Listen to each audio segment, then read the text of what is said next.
Now, today's a very special Power Lunch. It is my absolute pleasure to continue our series of candid conversations with women from across career spectrums in leadership positions who are going to be sharing with us some lessons learned along the way. Today, we have a very special guest, Emilie Slaughter, who you may know from the viral article that she wrote for the Atlantic magazine back in 2012. This was before the Lean In conversation had even started, and it absolutely kick-started the renewal discussion, the Renaissance discussion of feminism as we now know it. In that article, she asked this very compelling question, or answered this very interesting question, why women still can't have it all. And we're going to unpack that today together.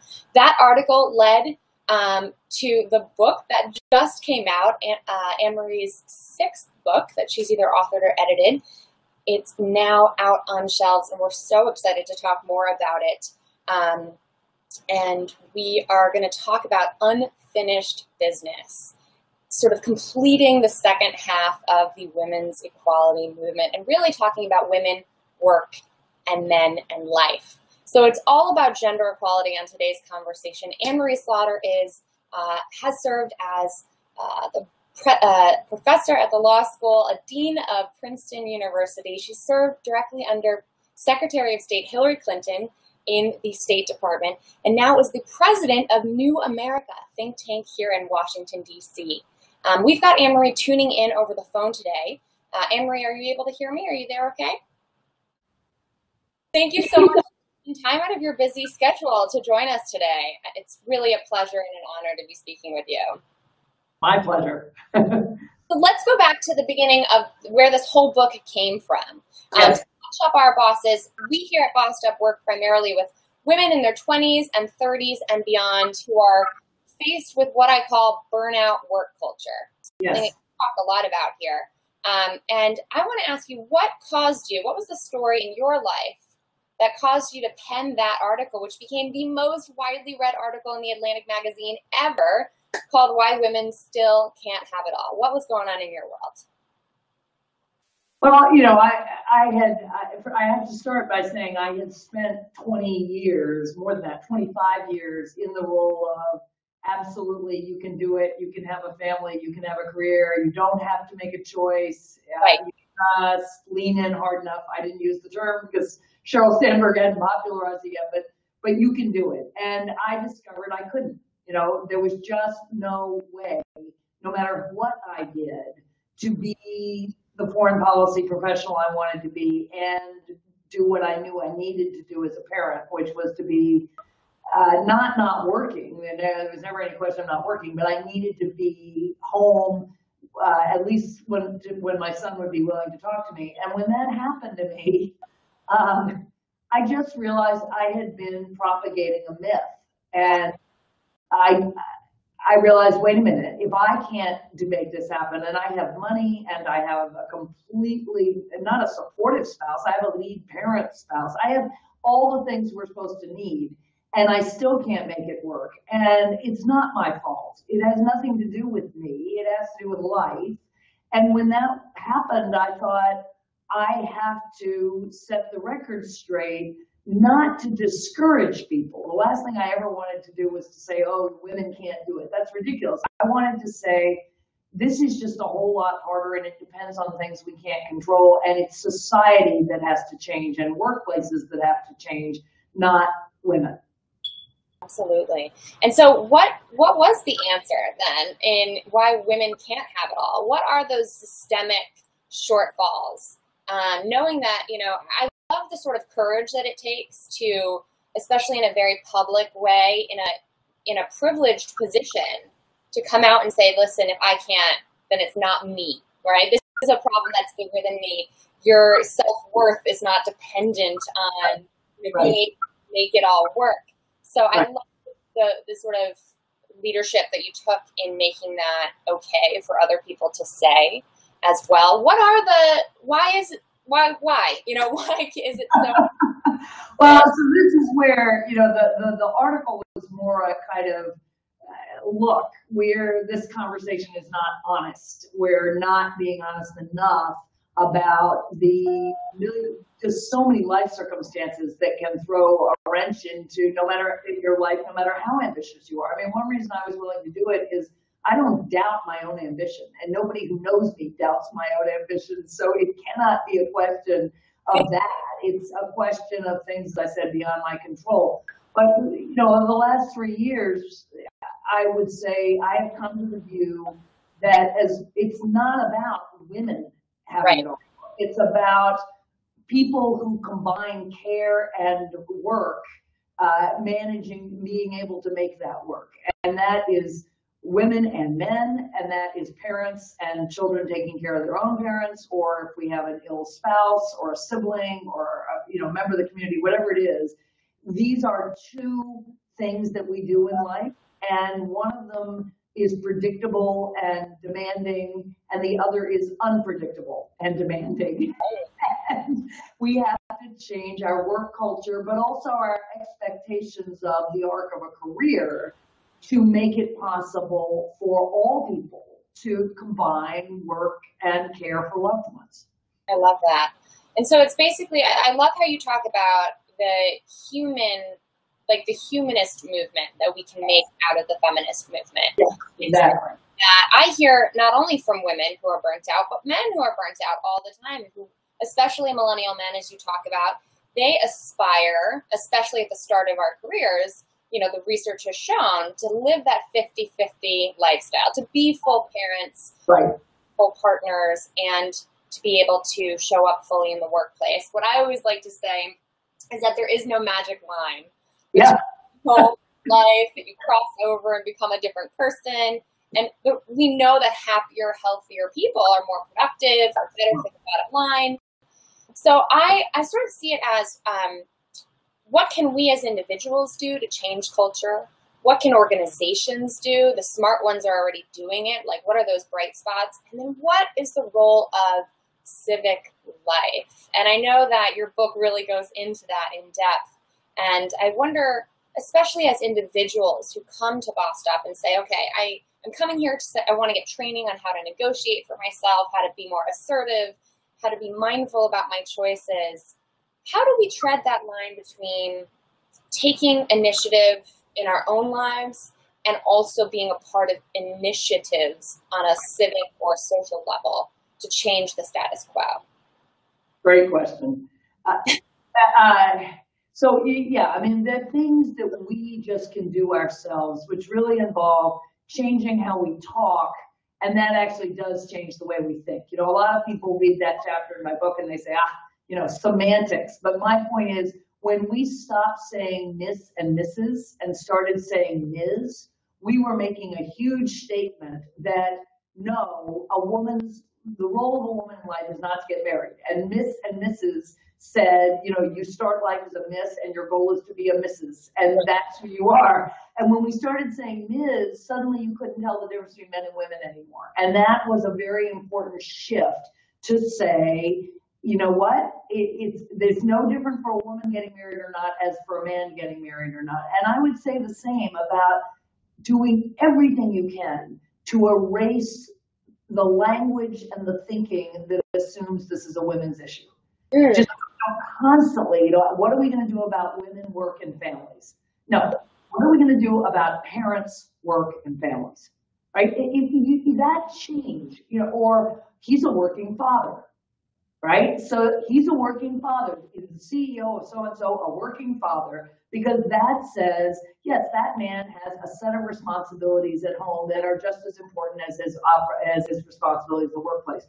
So a lot of what we can do personally is literally be the thought police on ourselves, because it will tell us that we actually are still perpetuating the problem, because we're still thinking it's first and foremost a woman's issue. Men can help, men can whatever, but it's not. And then I think I would love to see, a new humanist movement, or I don't know sometimes I think it should be a millennials movement. Right. I'm not sure what the term is, but what it has to be are the people who want to have a different balance between work they love and the people they love.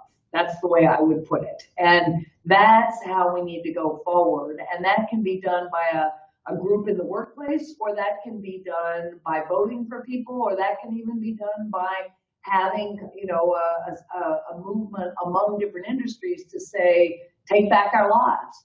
Right. And I feel like we've hit that breaking point already, right? We've sort of hit the point of we've all maxed out our personal productivity. Yes. I was just on the Hill for the Economic Policy Institute's unveiling last week of the new, I think they call it the Women's Economic Priorities, right? Yeah. So again, using that gendered language. But what it did actually was, and it was kicked off by Senator Elizabeth Warren, who tied the issue of gender pay equality to income inequality. Yes. And showed how actually we see men's resources declining, men's pay declining ever so slightly as women's pay is increasing ever so slightly, while personal productivity in the workplace has skyrocketed and our wages have sort of stagnated. Yes. And so there's a need for that common demand for work, love, and wellness to be sort of valued, or work and life to be valued equally.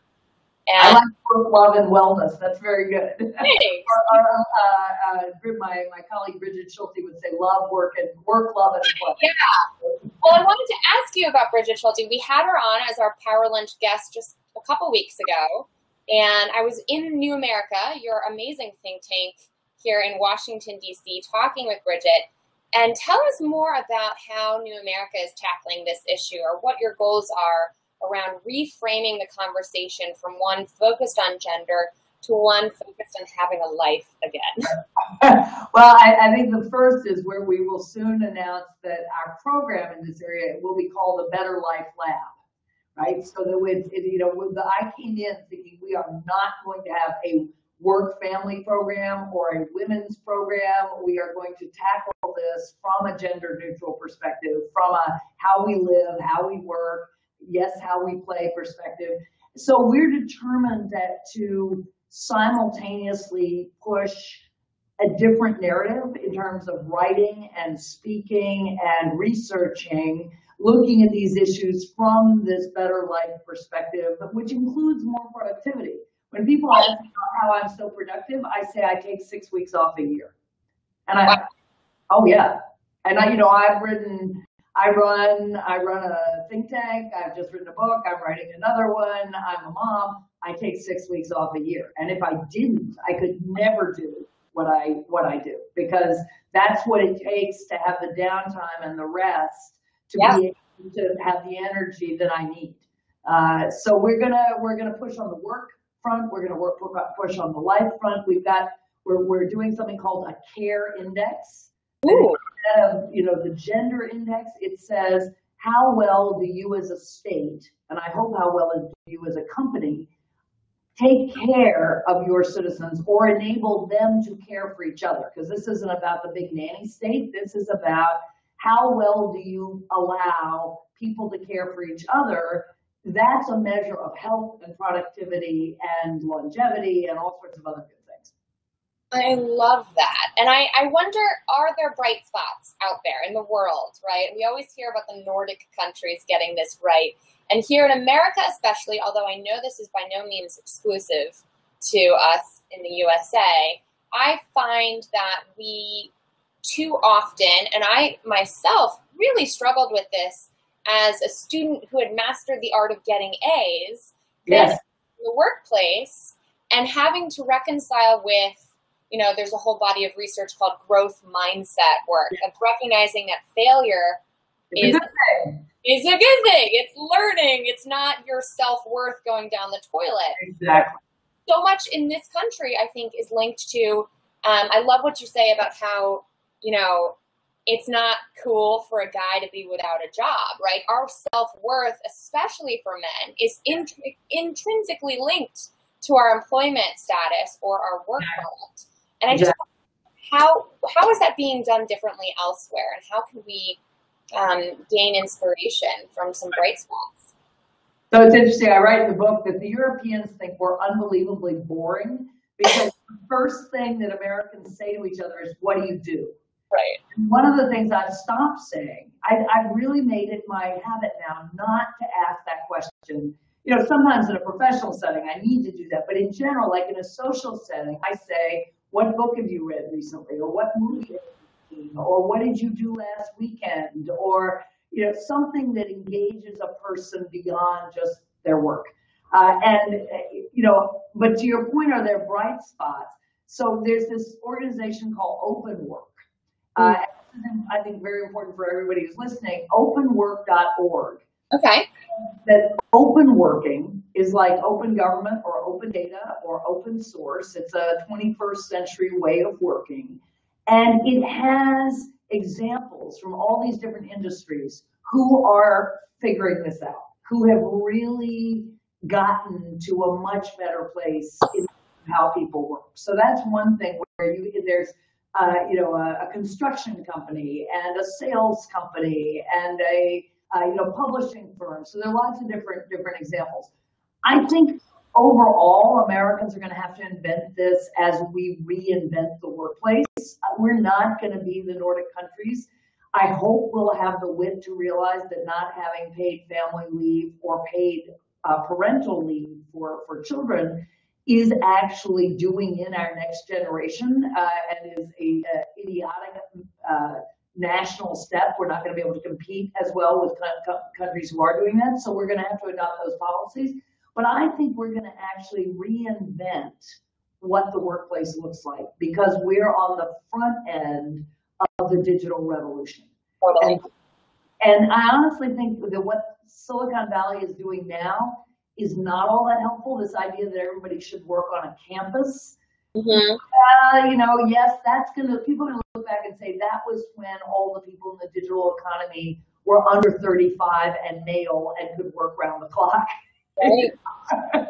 It's not going to work for all of us. And so, but on the other hand, Silicon Valley and lots of places are saying, hey, wait a minute, just like this webinar, we do not have to be in the same physical place to get our work done. We can work differently at different stages of our lives. So the way I see us doing this, the bright spot is not around gender policy, right. It's reinventing the workplace.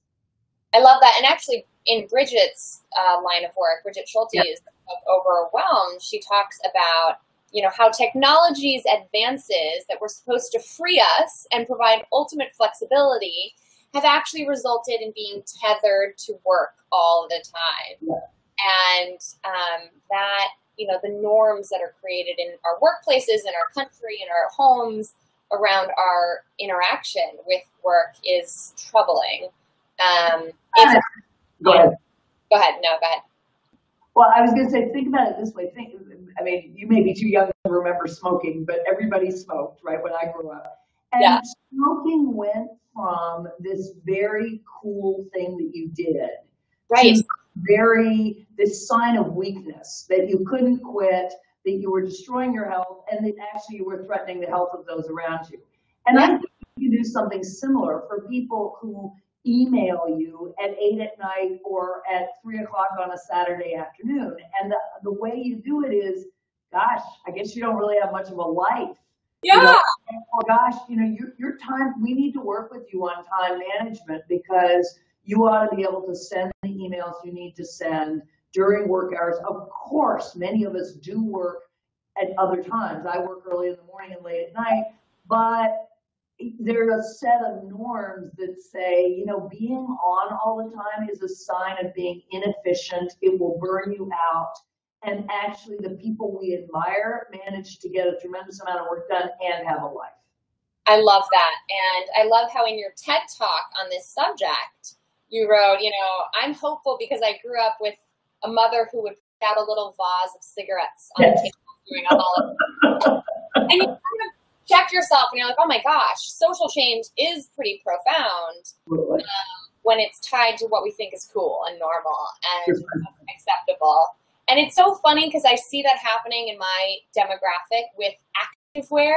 I don't know if any of the bosses on the line here are guilty of wearing yoga pants with every possible opportunity that's afforded to us. But the activewear whole industry has exploded in helping people make their fitness attire look semi-work appropriate so that we can fit blend that line between our personal time and professional time, which is it just reminds me of what you're talking about. Exactly. That's awesome. Well, we have had way too many questions come in from our bosses here. So I'll have to apologize in advance because we've had a sort of infiltrated amount or a sort of smorgasbord of questions, more than normal because people are so excited to hear from you. But I have a question that really stuck out to me, and I find it personal because the conversation that was started by Sheryl Sandberg, or popularized by Sheryl Sandberg, about leaning in. Of course, it comes with many caveats, as does your book and as does your message in your article. But I think the fundamental premise that people are taking away from the lean in conversation is this is your time to hustle as an individual, right? This is your time to push and not to, be beholden to your internal weaknesses or fears of not being successful. And then your conversation, or the premise, really focused on unfinished business, is around how, A, we need to expand this to men, and B, this is a social problem, not a physical problem. Right. How do we reconcile the two? Because I've got bosses and myself, I admire components of every bit of that, because I do find women who are holding themselves back. And I was once there myself. And then you also take a look at the fact that we undervalue care pretty much globally. And that you realize this is not a me problem, this is a we problem. So how do those two messages coincide, or how would you sort of square that? So, I always say that I think they are both pieces of a big puzzle. And I absolutely think you can read Lean In. I reviewed it, I've reviewed it extremely favorably. I really do say, and I mean it, I take my hat off to Sheryl Sandberg every time some woman comes and asks me for a raise. I think she read Lean In, and yay for Sheryl. And so, and I also think, my book, it was just nominated for Best Business Book of the Year for the Financial Times and McKinsey. It made the short list. It didn't win, but it made a short list of 6 books. That wouldn't have happened without Lean In, right? Because nobody would have thought my book would have been a business book. So I don't think these are either or. I think where she and I differ is emphasis, right? I really do.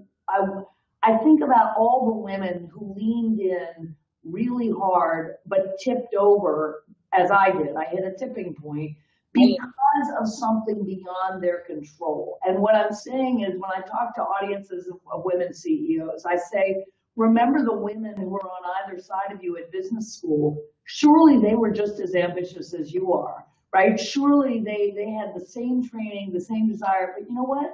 They might have had a kid with special needs. They may have married a man who, was in a career where somebody, he just wasn't going to make a trade-off.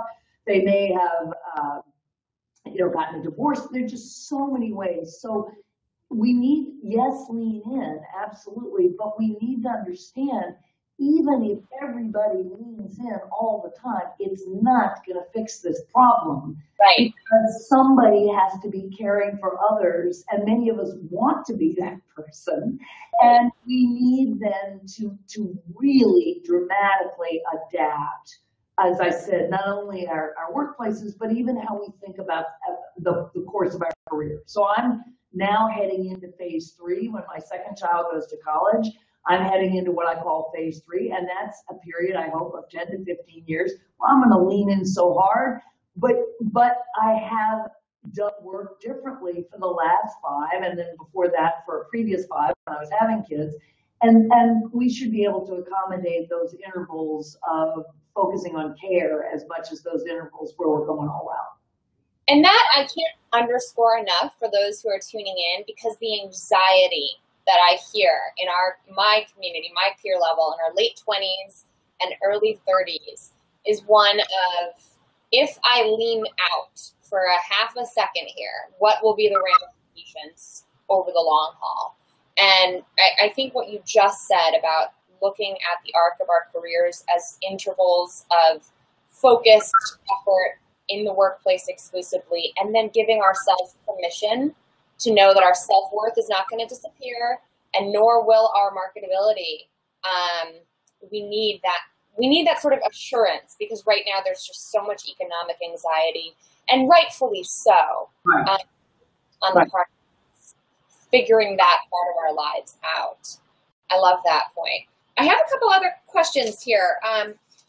What you said about McKinsey, putting your book on that list, I absolutely love, because I'm starting to see companies who are looking at their retention and development numbers. And holy smokes, we've got the highest, most talented women in particular, but people in general who are working, hitting that tipping point, burning out, whatever you want to call it, and making the leap in order to advocate for a different lifestyle. Yes. Or, as some of the ladies here are bringing up in our comments, the boom of women entrepreneurs, I feel, is a direct result of desire for flexibility, right? Included, especially with the democratization of the tools that have enabled us to do that. So what is the case to the organization? What do we do when we get it, but our bosses or our managers or our management at work just doesn't get it? Like, not only how can we as individuals advocate for ourselves, but how on earth do we explain this to top managers from a talent retention and development and productivity perspective? I would again start by a very concrete suggestion. Ask them to run the numbers on retention without any gender identification. No gender identification at all. Just how many people are we bringing in, and how many, and look at their profiles and how talented they are, and how many people we're losing. Because my point is, if you reversed it and you were losing, so you're bringing in 50% men, 50% women, and then, 15 years on, 20 years on, you're down to 10% men, 15% men, you would say we have a huge retention problem. We have a huge talent problem. What's happening now is that's getting framed as a women's problem. Right. And then immediately again, well, that's a problem with women and families. That's not a problem with the way we work. When in fact, if you just take the gender identification off it and say, we've got a big retention problem.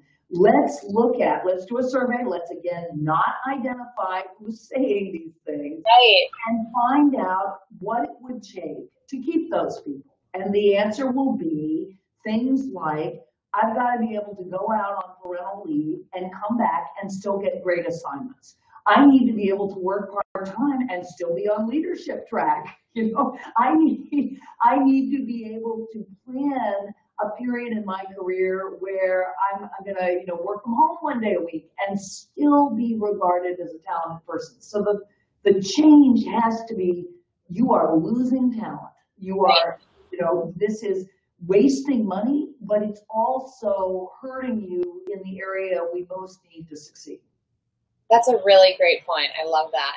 And I also wonder where the role of men comes into play here. And we just had a great question come up in the comments saying, responding to the Mark Zuckerberg announcement earlier, I think this was yesterday. Mark Zuckerberg's taking 2 whole months off for full-time caregiving.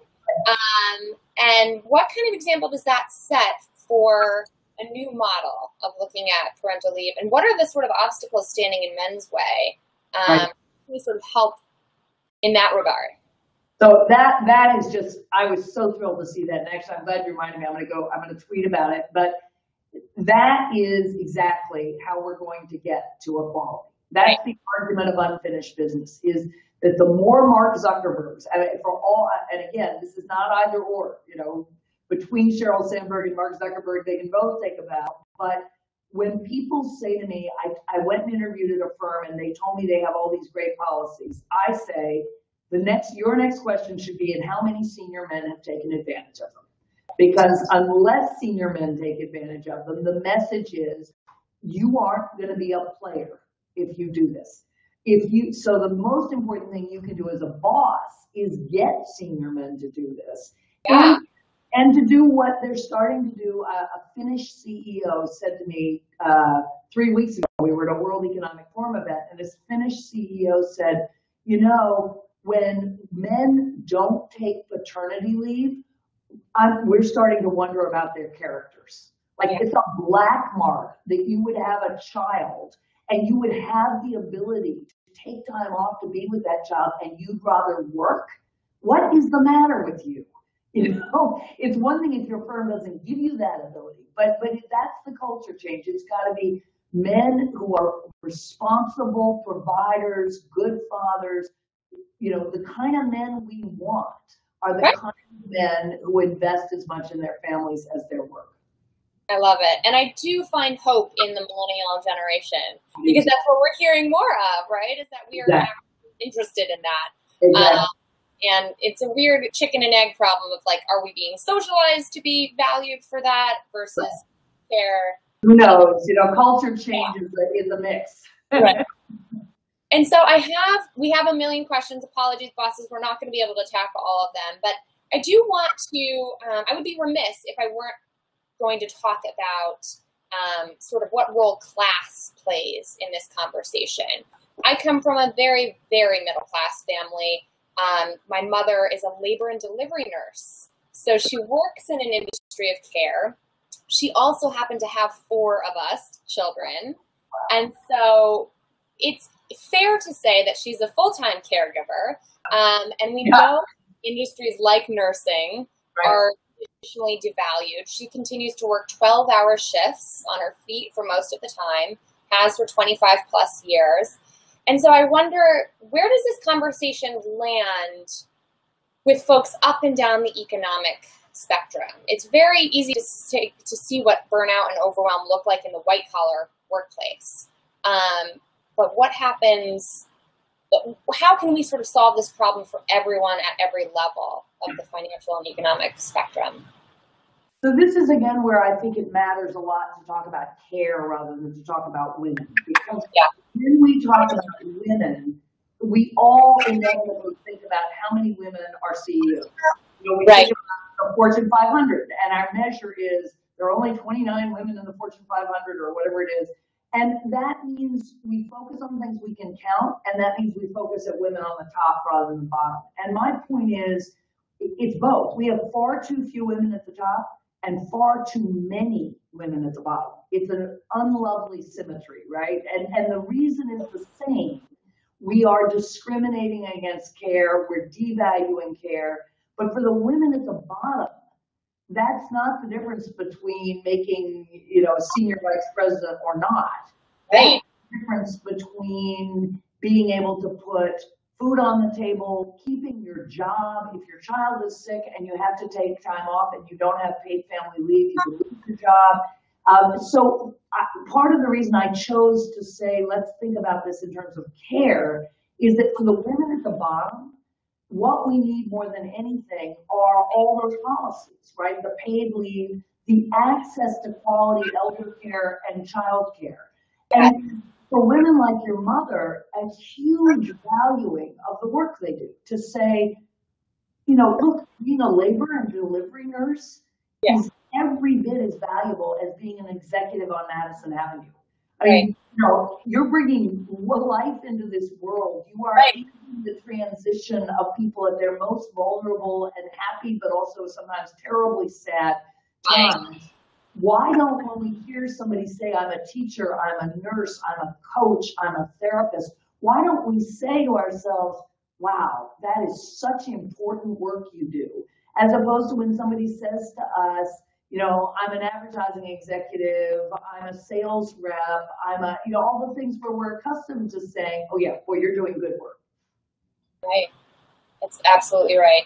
And so I do want to be respectful of your time and all of our time too. So I want to ask first, is there anything else that you feel that is a message that women need to hear, especially our bosses, but people in general need to hear and take away from your book, from your message right now, from your work at New America that we haven't tackled yet?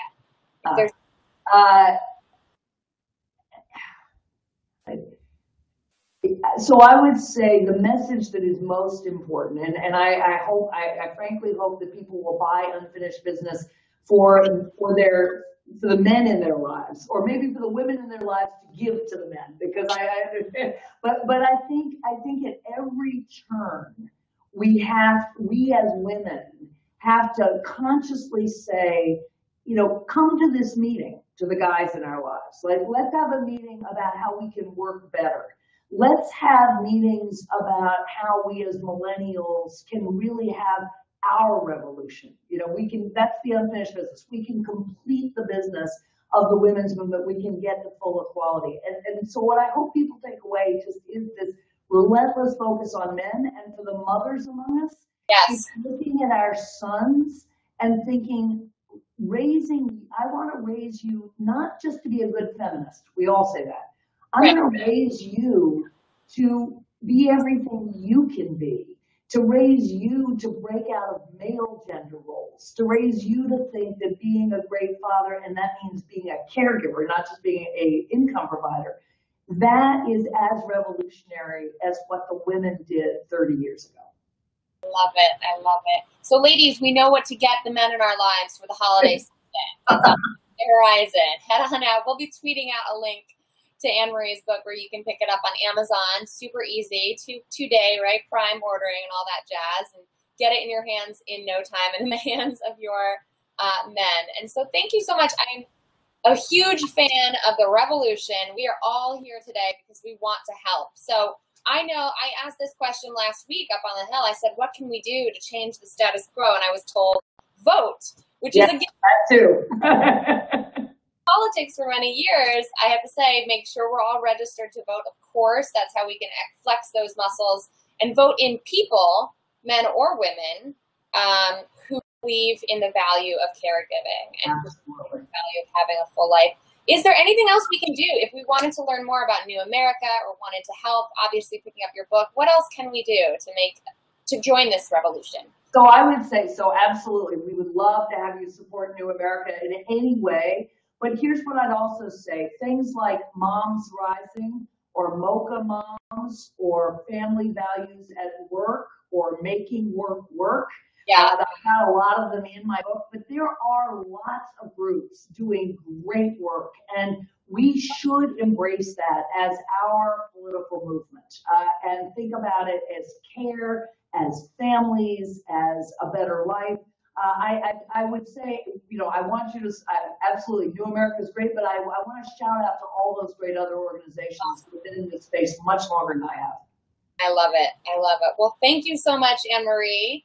And thank you to everyone for tuning in as a part of, what a great way to close out our Power Lunch series this fall, where we've been really focused on incredible female leaders who are setting the framework for what work and life can look like for all of us. So be the boss of your life, as I always say, and know that it's up to us to be mindful of how we want to be all that we can be, to borrow a phrase.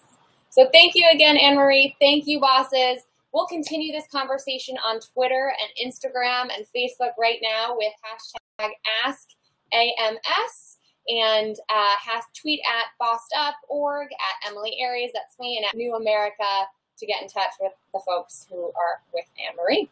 So thank you so much again, Anne-Marie, and thanks everyone for tuning in. Thank you, and happy Thanksgiving. We have much to be thankful for. Well, all right, take care, be well.